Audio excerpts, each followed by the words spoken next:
હું હેપી પટેલ સમાચાર ડાયરી સાથે સ્વાગત છે આપનું સમાચાર ડાયરીમાં। આજના મહત્વના સમાચાર પર નજર કરીશું।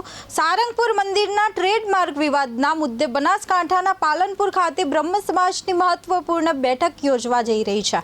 સમસ્ત બ્રહ્મ સમાજના આગેવાનો દ્વારા ભગવાનની મૂર્તિ સહિત ધાર્મિક પ્રતીકોના ટ્રેડમાર્ક ન હોવા જોઈએ તેવી માંગ ઉઠાવવામાં આવી છે।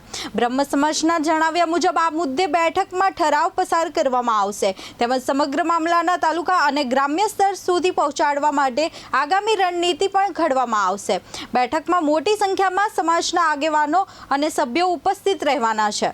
આ અંગે સમસ્ત બ્રહ્મ સમાજના રાજકીય કક્ષા પ્રમુખ અશ્વિનભાઈ ત્રિવેદી દ્વારા પણ પોતાનો અભિપ્રાય વ્યક્ત કરવામાં આવશે। હનુમાનજીના પ્રતિકૃતિ છે એના અને સારંગપુરના ટ્રસ્ટને આ રીતે જે ટ્રેડમાર્કમાં લીધેલું છે અને એમનું વ્યાપારીકરણ કરેલું છે એને હનુમાનજી એક અનાદિકાળથી હિન્દુ સંસ્કૃતિ સંસ્કાર અને ધર્મના એક રક્ષક રહેલા છે, ઈષ્ટદેવ રહેલા છે અને દરેકના હૃદયસ્થ છે।